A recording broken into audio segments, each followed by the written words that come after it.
Good morning, dear friends, and welcome. Today is the 21st of August 18th. We're here to study the entire Talmud, one page, one line at a time. After a brief pause, we're back. We're ready to start a new chapter of the Talmud. We're studying the entire Talmud, one page, one line at a time. Right now, it's Masechet Shabbat, Chapter 19, Rabbi Eliezer de Mila. It is a chapter that follows the previous chapter. Well, that usually is how it works. The previous chapter closed out with discussions relating to childbirth. And then in the final Mishnah, in the final line, talked a little bit about Mila, circumcision. Of course, as we know, circumcision happens on Shabbos. And the question is, or not the question, but the chiddush is, that of course, circumcision entails cutting, drawing blood, which is already a seemingly not consistent with all of the restrictions we know about Shabbos. And so we know that a circumcision, a bris, may be done on Shabbos. And our Mishnah begins to enumerate some of the different items that may or may not be done in conjunction with a bris. There's a discussion about carrying the kli, the tool that's used for the circumcision, whether it's a knife or an izmal or a scissors or a whatever. They can be carried on Shabbos. They have to be exposed. The Mishnah then mentions that if there is a sakana, it is concealed, but there are edim to witness it. And then we mentioned a very mechudishtik,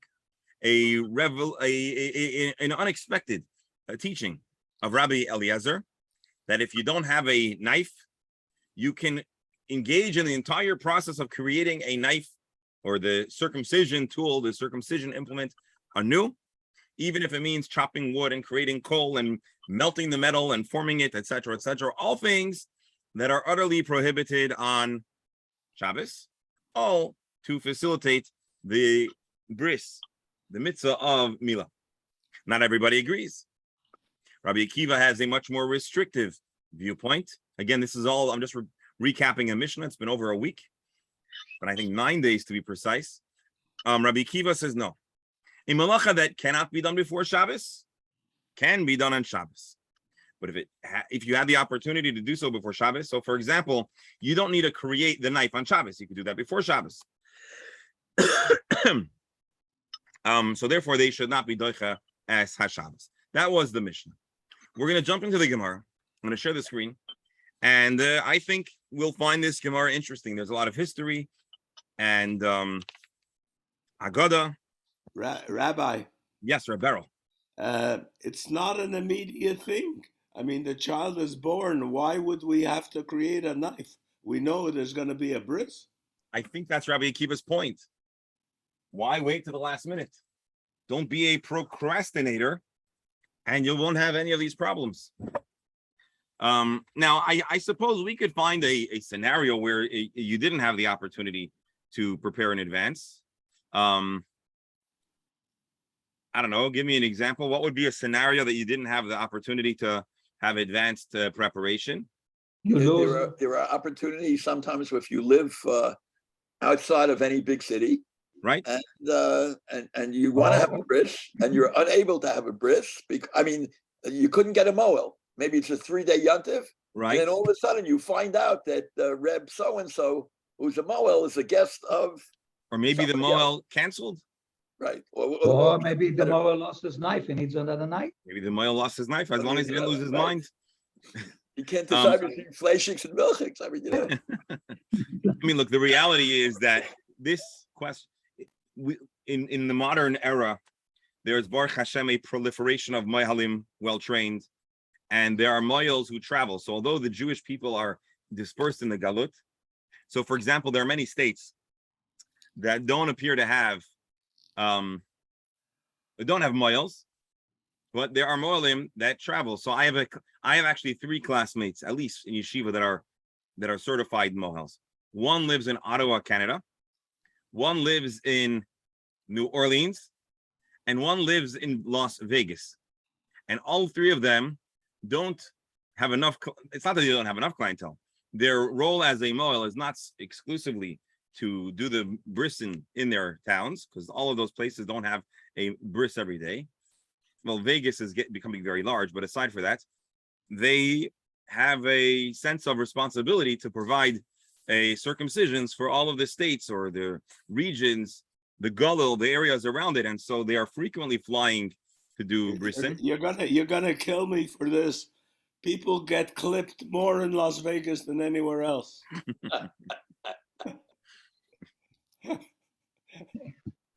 Yeah, they can put their knives in the carry-on and they get confiscated. Yeah. Good one. So the point is that until COVID, where there were flight restrictions and travel restrictions, it was unheard of to have a Jewish baby in the modern era. I'm saying the last 10 years to have a child not have a bris on the 8th day. Unfortunately, during COVID, depending on the regions, and particularly in China, there were children that were born that it was very, very complicated to facilitate the brisin, because China usually flies in the Moyalim. I don't recall. Maybe it was from places in the Soviet, in Russia, or I don't recall now. Maybe it was from Australia. But the point is that the Moyalim were not able to. China had a very, very restrictive lockdown for like I think 3 weeks if you arrived in, and so if I recall correctly, there were headlines where they arranged a special permission to have the Moyal land in the airport and the family bring the baby to the airport, and on site they did the bris, and the Moyal was able to avoid, I guess, the quarantine and fly back some whole, and even then the bris was not on the 8th day, and so things happen, and actually by my brother-in-law's chasana. So in Crown Heights, it's a little more Hamish than in some of the other, weddings. So they had tables that were designated by families or by parties, but you didn't have a designated seat. So initially I sat at one table with some mishpacha, and then I got up because, I had kids at the wedding that needed some attending to. And then someone was in my seat. So instead of, making a whole stink, I sat down in another seat, which is always good because you get to have more conversations. And so I sit down next to a young man I don't know. What's your name? So he tells me, I married your wife's cousin. I know her, his father-in-law very well. And so we start schmoozing, and he tells me that his sister-in-law is a Chabad Shaliach in Chengdu. I think I'm saying it right. Chengdu, China. Maybe I'm saying it wrong.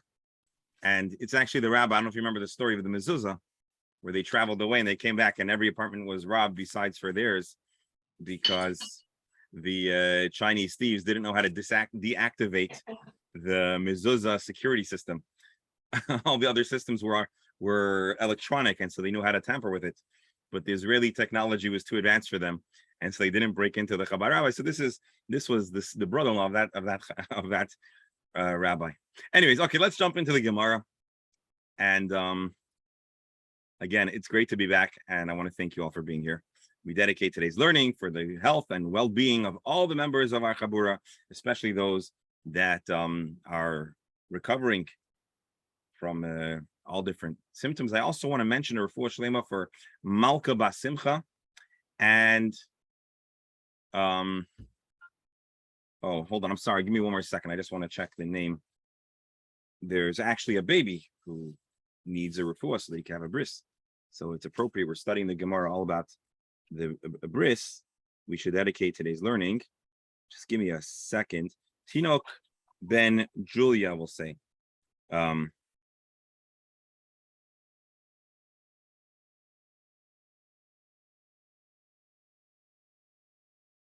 Tinok ben Bina. I'm sorry, Tinok ben Bina. You should have a refuah shlema. You should have the bris ASAP in good health. And I'm sure I'll tell the family we dedicated a study all about bris in their honor, and I'm sure it'll be meaningful. And most importantly, the koyach of our tefillah should secure the refuah that he needs. So here we go. So as you recall, the Gemara says that the when you carry, if you need to transport, Rabbi Elazar says that you could do any malacha, and so if you need to transport the izmal, the knife for the circumcision, it should be done. Well, I'm going to hit mute all just for some background noise. Thank you. Unmute for questions or comments. The izmal of the Mila should be carried, but it should be carried while exposed. Everyone can see it. Ibailuhu, the Gemara asks, Time of Rabbi Elazar, why did he say that the bris, the knife, should be carried in public? I know we had some theories or ideas back then. In case, anyways, it might help in the safety, for the safety of the moil, but that's of course not the real reason. Mishum chavuve mitzvah, did it have to do with the specialty, the dearness of the mitzvah? Let's think about it. Generally speaking, you can't carry on Shabbos. Why is a Jew carrying on Shabbos? Obviously, there's a very, very special reason. And so by carrying the izmal, the knife, publicly, we are essentially making a public statement that circumcision is so special for a Jew, we're willing to be Mechal Shabbos. Rashi, time of the Rabbi Elazar, Damar Megula in the Chosalai, the reason to keep the knife exposed, is it because of Chibuv Mitzvah? You see, Rashi has a little bit of a changed girsa. He's showing everyone that he really, really loves, and not he loves, the mitzvah is so special, it's Mechal Shabbos. Or maybe Mishum Cheshada. If you see a guy carrying something and you don't know it's a knife, we may come to suspect him. Let's read Rashi. I know we always are very interested by halachas that have to do with maris ayin or impression of another. So let's take a look at Rashi. So that he should not be suspected of randomly carrying something else. Now, the latter half of the Mishnah, which says that in dangerous times, you, of course, don't carry it publicly, but you have a witness to affirm that this is being carried because of the mitzvah. Obviously, that is being done to deal with the issue of chashad. Our question here has to do with the initial part of the Mishnah, which talks about ideally revealing.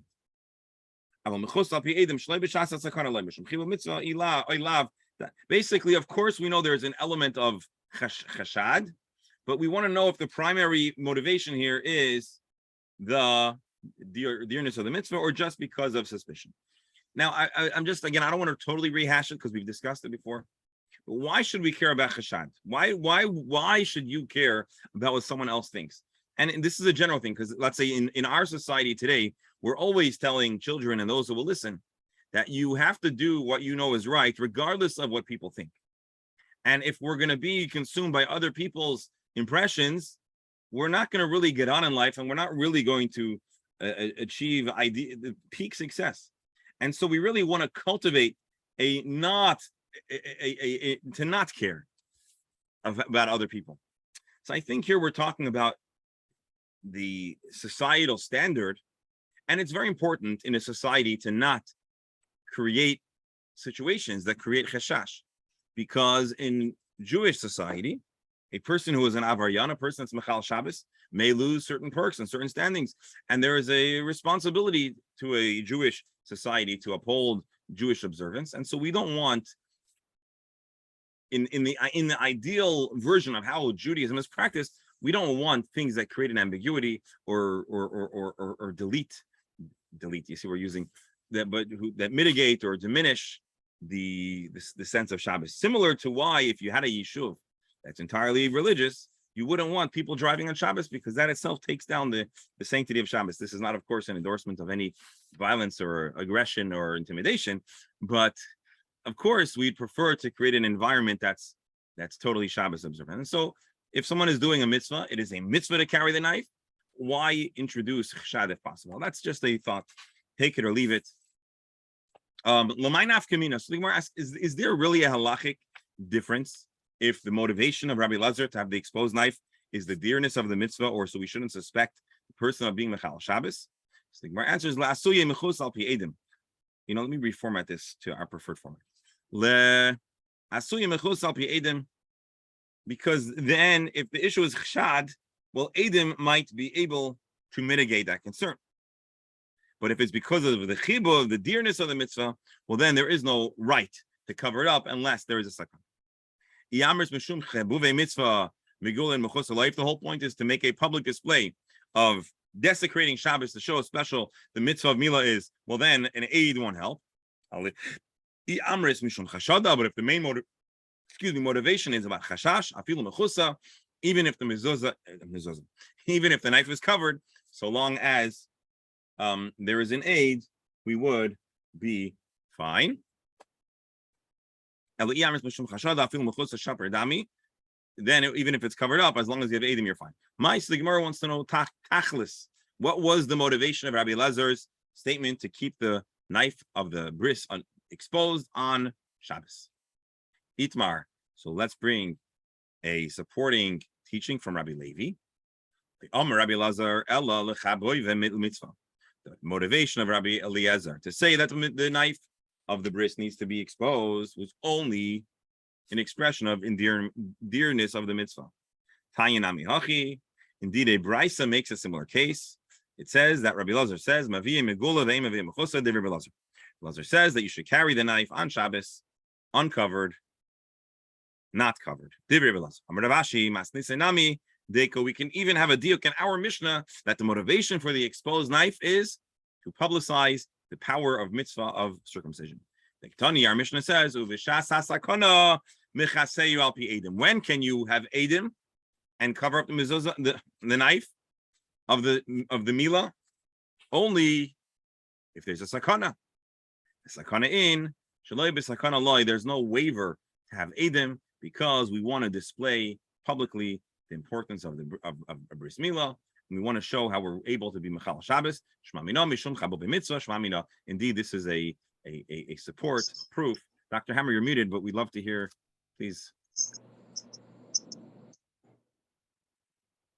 Doctor? Okay, so go ahead. I think this chashash and this whole inyan is very interesting. However,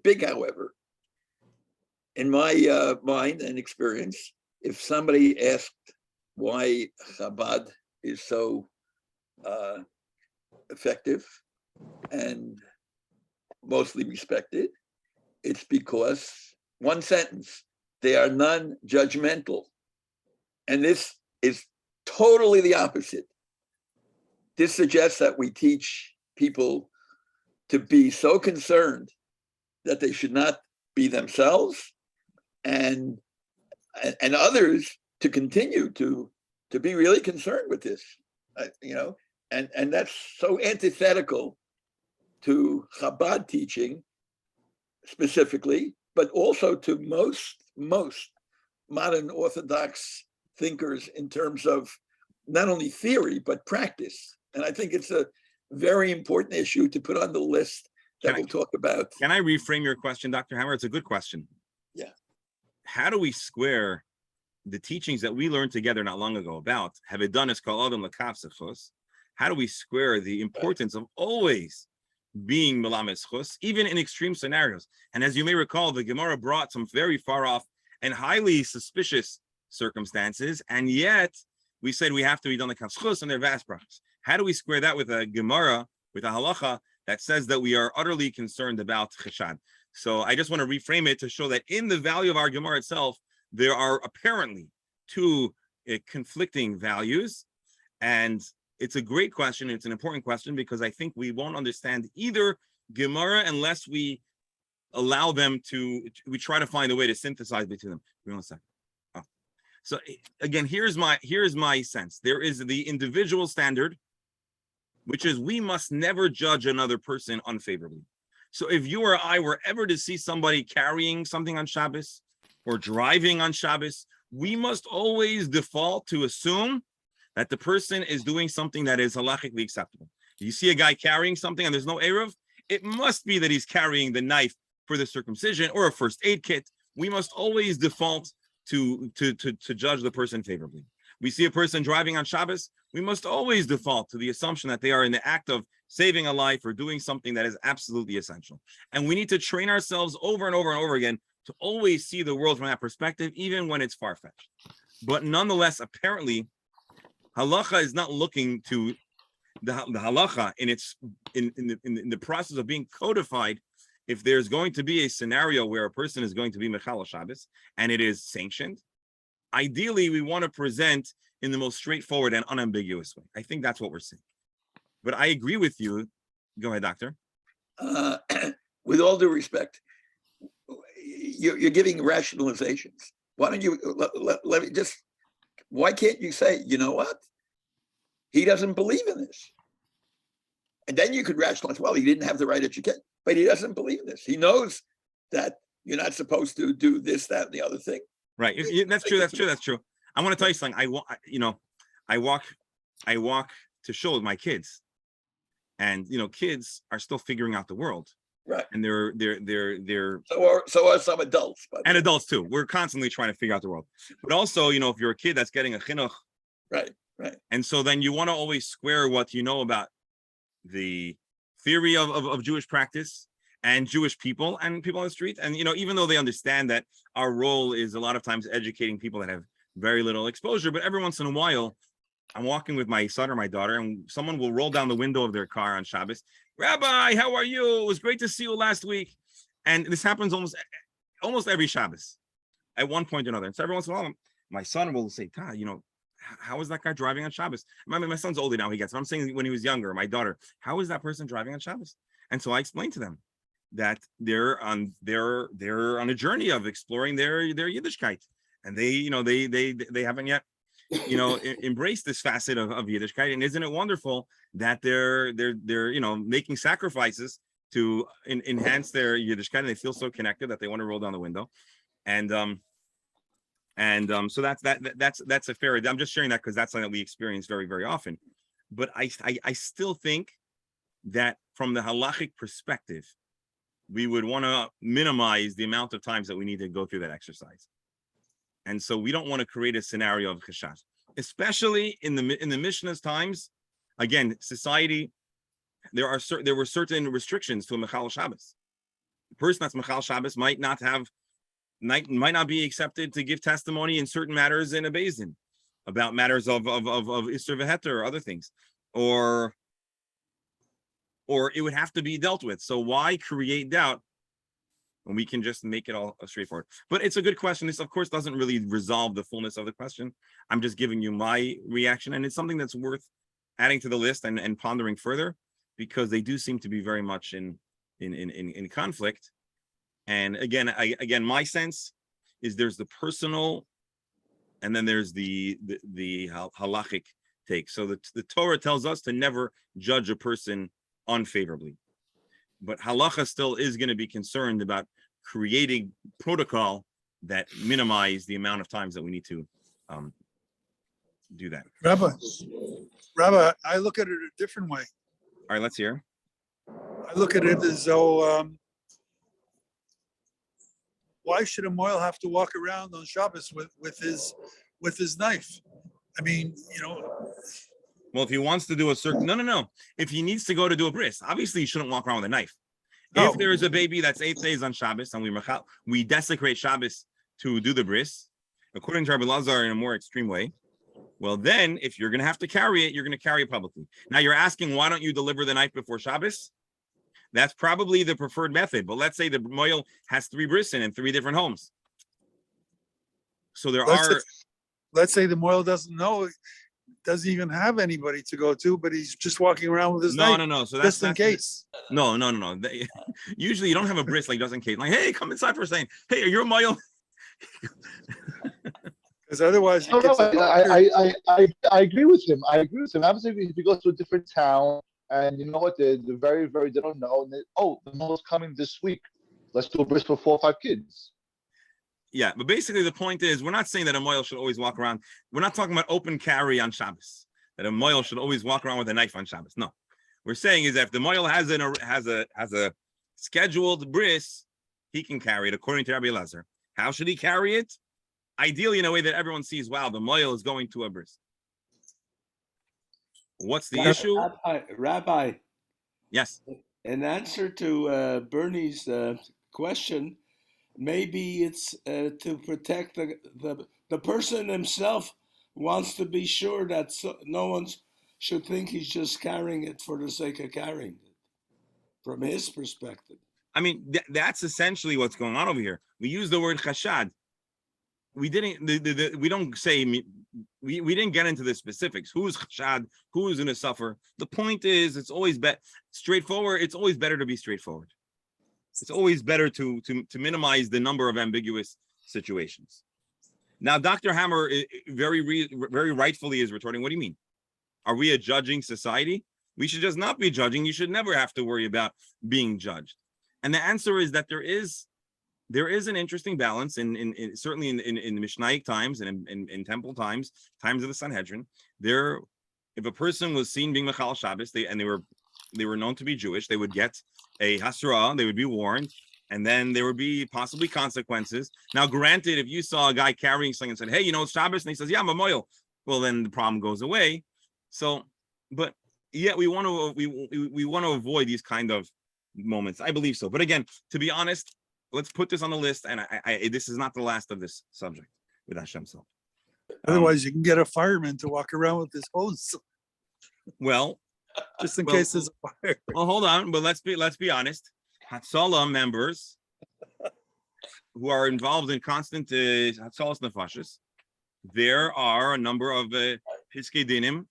Again, it's different because many of the areas where Hatzalah exists, there's an Erev, and whatever. But there are, there's a lot of heterim to allow members of Hatzalah to have a walkie-talkie on Shabbos for the sake of Pikuach Nefesh. And so these are things that are discussed, and it would be very interesting to read some of the teshuvot that were comprised in the beginning of Hatzalah to understand where and what are the limits, what are the restrictions.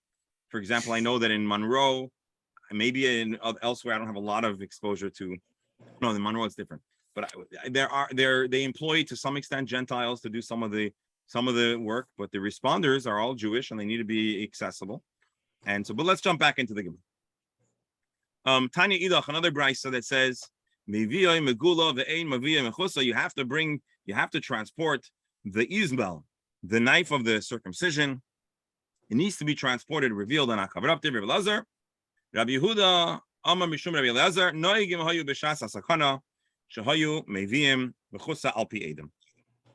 The same point. Only during a sakana, it would be transported with Edom, so that there was someone that would be able to affirm, or there is clarity that this is being done with Tzarech Mitzvah. Now, let's just for a moment, just a brief moment, let's talk about this sakana. So we know that the Jewish people throughout history, different times, but particularly under the Roman occupation and possibly some of the Persian dynasties, experienced severe restriction on certain parts of Judaism. The Jewish, let's call them haters, oppressors, were frequently very perturbed by Mila, by circumcision.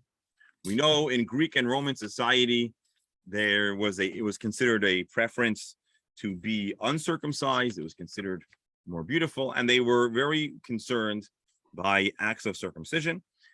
Probably also because it was a declaration of it was a way of physically declaring that they're part of the Jewish people, and there was a lot of efforts to mitigate and to minimize the nationalistic spirit of the Jewish people, and so a symbol that makes you part of an exclusive club must have been not very exciting for those who oppressed and hated and wanted to destroy the Jewish people. And so a person was carrying around the knife to do a bris, it would be illegal. Now, we don't need to go back that far. We know that in Soviet Russia, to my knowledge, it was illegal to do a bris. Maybe Professor Stern can weigh in if he has any more information about the matter, but I believe it was considered. Professor? I don't think we hear you. There's something wrong with the sound. Does anyone hear the professor? No. Yeah, there's something wrong with the sound. No, now you're muted. Go again. No, I think maybe the headphones are plugged in a way that prevent your sound from coming through. I don't know. All right. With Hashem's help, I want to hear more from you on the matter. But there are many stories of in the earlier phase of after the Russian Revolution, where people were doing circumcision in secret. And then at a certain point, there was an extremely limited number of mohels available, and it became increasingly more risky, to the point where these things seem to have really become unavailable. And one of the most admirable parts of the story of many Soviet Jews who came out in the 70s or in the 90s is that many adult males chose to have a bris, and they did it at an advanced age. And to be honest, it's hard to think of more praiseworthy and hard to imagine acts of devotion than as an adult agreeing to have a circumcision. I just want to read the footnote here. This is particularly when we talk about a sakana. Again, the Mishnah was composed in Israel around the year 160 to 200, let's say. No, let's say around, 100 to 150. And this is around or right after the time of the Bar Kokhba revolt, which after the Bar Kokhba revolt during Hadrian's reign, that was one of the prohibitions was Mila, and actually it was one of the things that motivated and inspired the Bar Kokhba revolt was their attempt to crack down on this and other mitzvahs. So it was very dangerous to carry around a knife to do a circumcision. It was literally pikuach nefesh. It would have been it was life-threatening, and therefore they would cover up the knife. Now the question is, how many edim are we talking about? Ibaylu. Edim de ka'amar iyu v'chad. Are we talking about the mohel and one witness? Ideal mahu v'trei. Or are we talking about two additional witnesses? Let's look at the Mishnah. Let's see if we can figure this out. During dangerous times, he can keep it covered, but with edim. Shopper, the language would make sense if we're talking about three people, the mohel and two witnesses. If we think that there were only two people, the mohel and one witness, so then why does it say edim? Read again. He covers it up with edim. Edim sounds like two. So probably there needed to be two witnesses. The Gemara answers no. My edim. Technically, the mohel and the one individual would be able to be edim in another scenario. Let's read Rashi. That's what uses the word edim plural. A person can't usually be a witness about his own activities. Gemara answers, they would be a pair in another situation. This is a little bit of a hard answer, a little bit of a stretch. But I guess it's enough of a stretch to leave this unclear. Rashi, in reality, this is not a scenario where you could have edim. The only purpose here was just that there is someone else that can affirm that this was done for a mitzvah. This isn't a literal technical scenario where witnesses are needed. All you need is sheyu shnayim. There needs to be two individuals who know umay karu le'edim the ika giloi milsa yidei hashnayim hasheni v'shnayim karu edim be'edos achitim. The word edim here is just a reference to two people knowing what's going on. So Rashi, again, with the amount of words Rashi needs to use to explain, still I believe makes this answer a dochik, but it's enough to leave the question unresolved. The Mishnah continues, and this is shocking. Let's read. Get ready. Put on your seatbelts, please, folks. Dr. Hammer? Right. Yes. Yeah, just a quick note. Edim is in the plural, and edim, you would think, could be masculine or feminine. However, I believe that this refers only to males. Correct me if I'm wrong. In this circumstance, I don't know, but I don't think Nashim can be aided. No, they can't. I know that. That's why I'm saying yeah. that. So in this I don't know in this circumstance, but that's actually an interesting question. Nashim plus aliedus. Yeah. So I don't know in this context if we have any specifics about the identity of the edim. Right. And we'll put it on the list. We'll put it on the list. No, I mean, I'm sidestepping the general question because we'll get to it when we get to the. I'm sidestepping the question about why the Torah might have specific requirements for men and women. I'm sidestepping that for now. But nonetheless, I want to acknowledge that you're actually asking you're asking a good question, which is being that we don't need halachically valid pair of witnesses. Well, then now how open is the second person that's witnessing? Can they be anybody? but most likely, based on the fact that we're saying Edim, that they'd be able to be Edim in another scenario, good chance that it would be preferably be a male witness, but I don't know for certain. And it's a good and fair question. I'm just looking fast to see. Yeah, I mean the halacha l'maisa, we reject this whole idea, but let's see the Gemara. Are you ready for this? Hold on tight. V'oid Amar Rabbi Elazar. Which Mishnah is this? Give me a second, actually.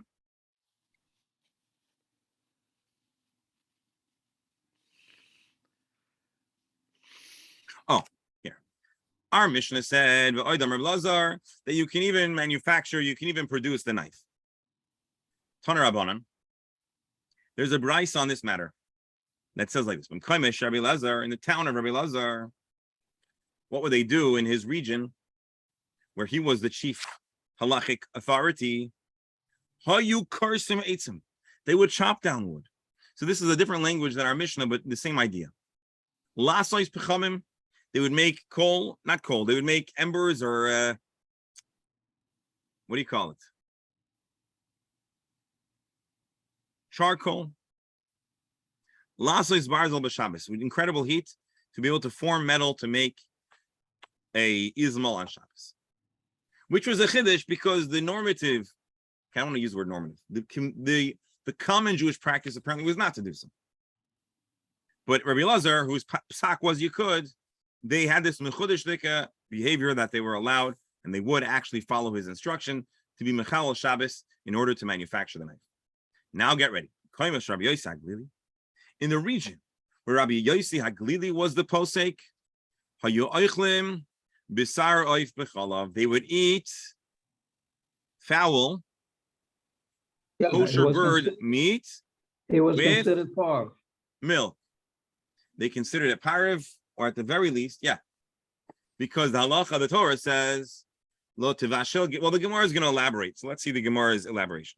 But the short explanation is, the Torah says, lo tivashel gedi b'chalev imo.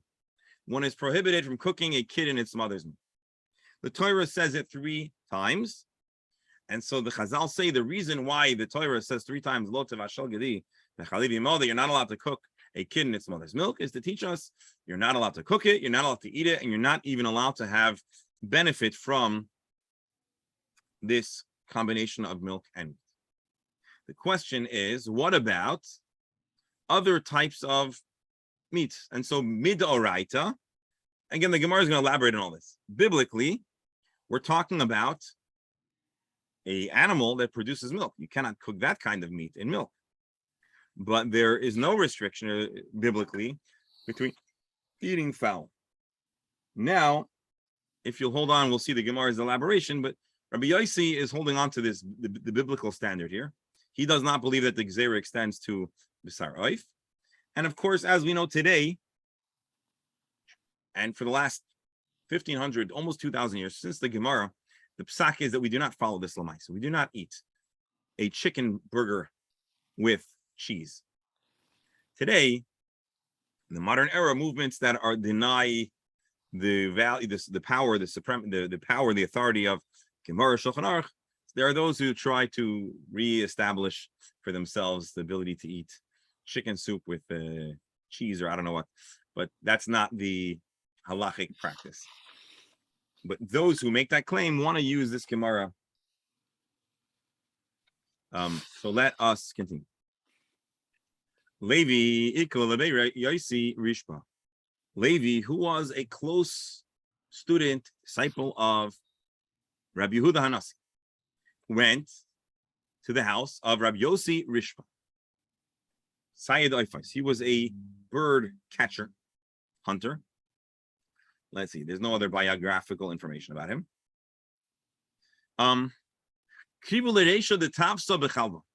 They served him the head of a tavsa. Rabbi Steinsaltz says it is a peacock, and I think the art scroll agrees. The head of a peacock, bichalba in milk. Now, I guess peacock is kosher according to this. I guess there are those who want to eat the head of a peacock. A lot of things that I didn't know until this Gemara, but it must have been considered some kind of delicacy. Did they keep the feathers on? Did it have some kind of visual flair? I don't know. Loi Achau and Levi didn't eat it because Levi is familiar with the halachic practice to not eat oif, bechalav, fowl, bird with milk. He also the Rebbe when he came back to Rebbe, Amar le amai loi tisham tino. This man should be excommunicated for upholding a non-valid halachic psak, going against the chachamim. Amar le, he must have been a rabbi or a person of some authority. Amar le, so Rabbi Yehuda Nasi says, you know why I don't make any problems here? Even though Rabbi Yehuda Hanasi was the Nasi, he had a very strong legal and halachic authority. Asrei de Rabbi Yehuda ben Beseira Hava. This is the region where Rabbi Yehuda ben Beseira is the posek.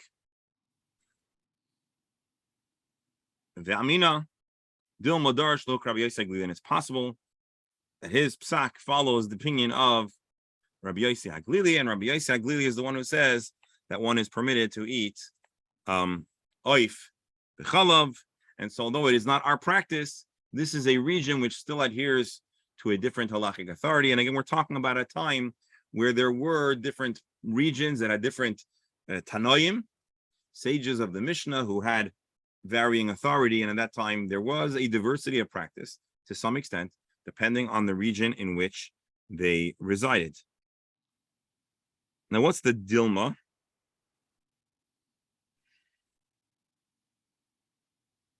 Give me 1 second here.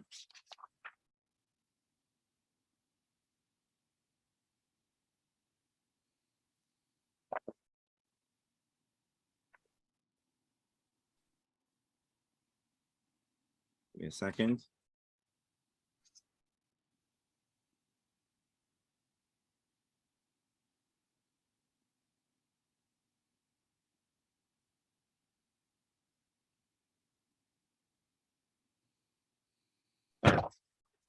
Let's see the Gemara.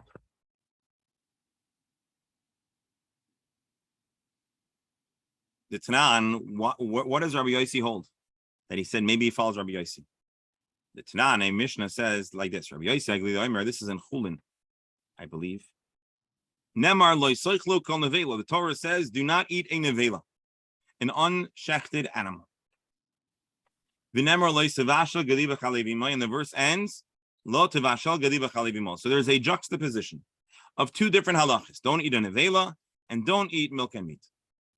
Es she'asur mishum nevela, asur levashel b'chalav. My understanding is any animal that's capable of becoming a nevela can't be cooked with milk. Oh, if she'asur mishum nevela, so maybe a bird that could become a nevela, yachal yehei asur levashel b'chalav, meaning an animal that needs to be shechted can't be cooked in milk. I would think so. Talmud Loimer, therefore the Torah concludes, B'chalev imai, an animal can't be cooked in its mother's milk. Why does it need to say its mother's milk? According to Rabbi Yosef Haglili, nothing to do with the fact that it's actually being cooked in its mother's milk. It's telling us that an animal whose species doesn't produce milk is not restricted from being cooked in milk. So Rabbi Yosef Haglili looks at the pasuk and says, a species that produces milk can't be cooked in milk. A species that does not produce milk, although it may need to be slaughtered. So in a sense, a bird is similar. Let me just back up, just from our perspective. You have three kinds of animals. You have, let's say, a cow. You have animals. You have birds and fish. Fish don't need to be shechted at all, right? Birds need to be shechted, and then you have an animal which needs to be shechted, and you can't have milk and meat. So what is the oif? The oif is somewhere in the middle. So Rabbi Yosef Haglili says the pasuk explicitly is telling us that you may eat a bird in milk based on the reading of the pasuk. Therefore, this is not all of the opinions. There are other opinions in the Gemara and Chulin where this is discussed. Because Rabbi Yosef Haglili, who was a valid halachic authority at the time where these halachas were still developing. The word's not developing. There was a gzeira that was made by the rabbis, but not all of the rabbis. Rabbi Yosef Glili apparently wasn't party to this. So at that time, there were regions where they still ate oif b'chalav, and then over time, there became a uniformity of practice until the time of the Gemara, and the time of the Shulchan Aruch, where Rabbi, all of can I the ask you, rabbis. can I ask you a question? It's a little bit to the side. Go ahead. With a pigeon, you have malika, is the Right. form of, why is there a difference between an oif fowl and a pigeon regarding its shchita or So malika? It's a good question. Let's put that aside. It's considered, I mean, the short answer is that it is a valid form of shchita for an oif. But I don't want to get it. It's a good question, but let's not go there now. What I do want to show you, however, is I want to look up the Mishnah where this is discussed. So bear with me a moment. Kuf Yud Gimel Amud Aleph. Don't get dizzy, if you please.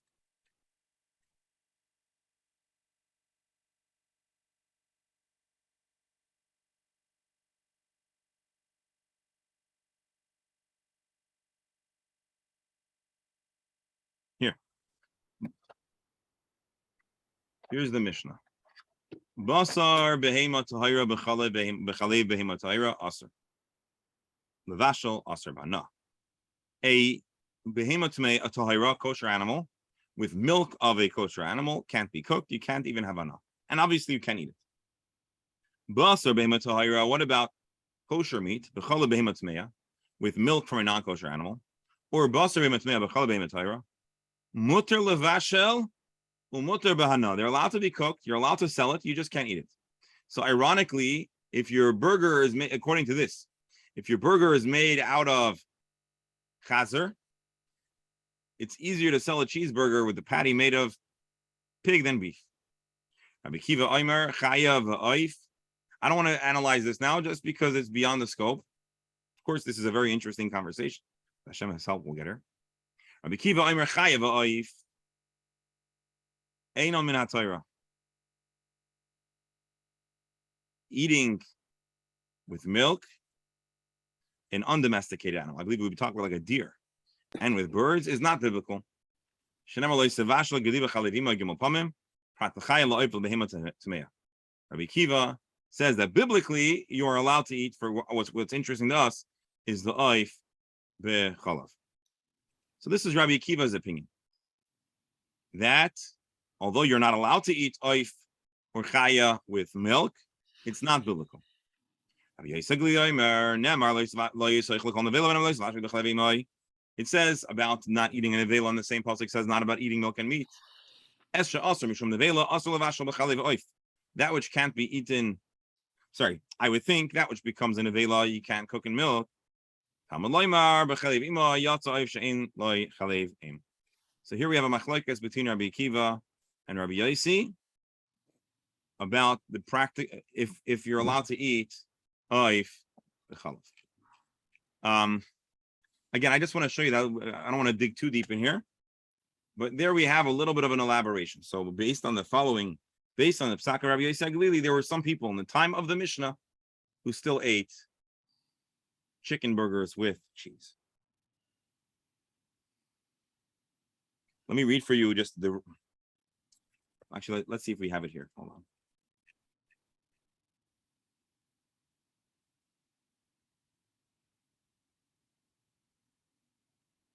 I could understand eating chicken burgers with cheese, but I can't understand boiling meat in milk. You can't understand the what? Boiling meat in milk. Why? It doesn't sound good? Whoever does that.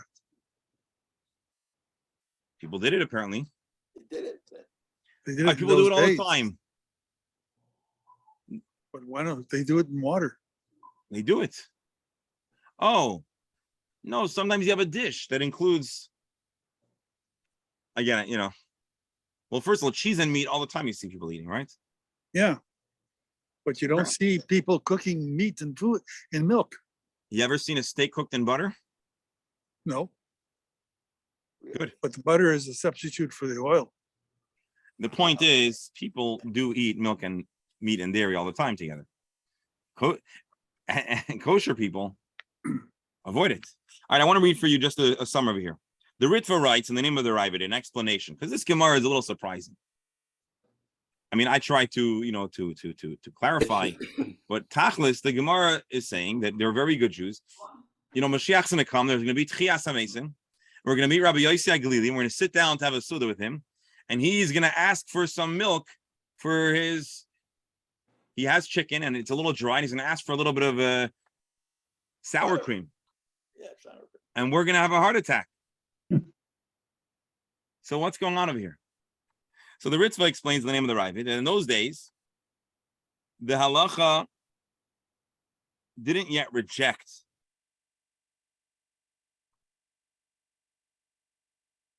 this is more about Shabbos, but I guess the point is the same.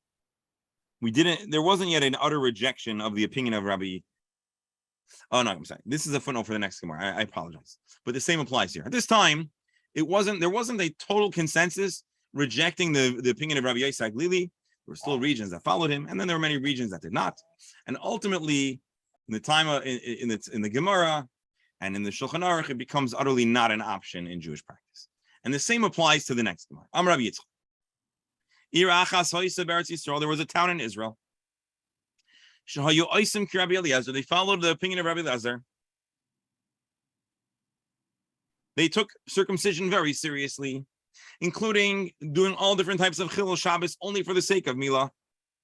And they only died, no one died prematurely. Not only that, but there was a time in history where the Romans made a decree against circumcision. This city received a waiver. They were not subject to that gezerah. So what we see here is that at the time that people paskin like Rabbi Eliezer, and it was considered a valid halachic practice, there was actually reward for this behavior. And that's the footnote I was reading for you, that the Ritva writes that this was at a time where there was no consensus. And the Chachamim did not paskin against Rabbi Eliezer yet. And therefore, these people actually received the schar following the opinion of Rabbi Eliezer.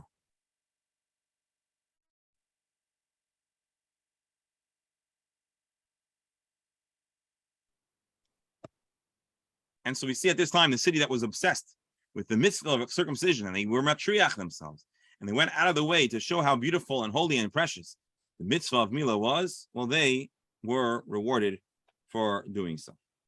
Ben Yoda, let's see really fast. What's the reason behind this? Why were they rewarded in such a fantastic way? Why was their life extended?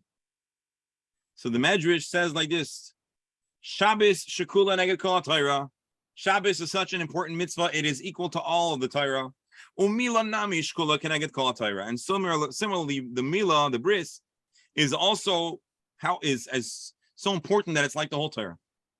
But we're unsure, says the Medrash, what is more powerful, circumcision or Shabbos? From the fact that we desecrate Shabbos, if the bris is if it's the 8th day in Shabbos, nimsa Mila gedolah mi Shabbos, it turns out that circumcision is even more powerful in a way than Shabbos. What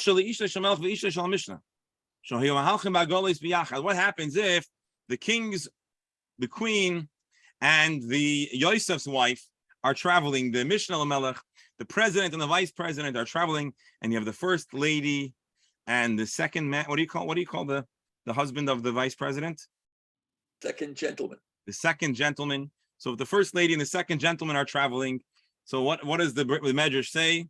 Nobody knew which chariot was more chashiv. We didn't know who was the first lady and who was the second gentleman. Kiban Shabal Lagasher. Then they came to a narrow point on the road. Then the second gentleman. Then the first lady went first. The Medrash says now all of a sudden we know who is of higher status. Lachin Oisam Shahi Oisim Rabbi Lazar, the people that followed Rabbi Lazar, Lahavi Kli Mila Megula, who either carry the knife exposed, Shanoida Bazeh Mila Bezmana de Shabbos, were displaying the power of the circumcision. Give me a split.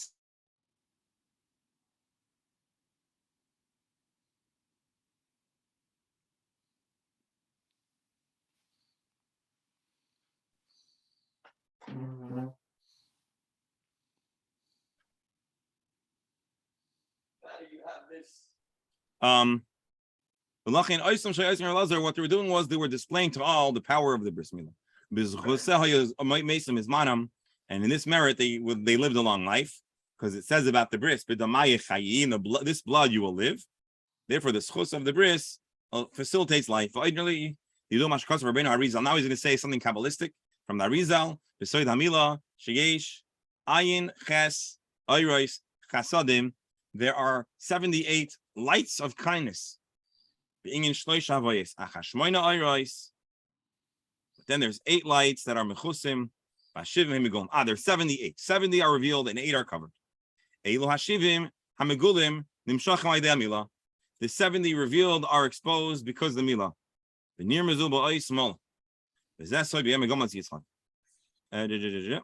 then the 8 closed lights.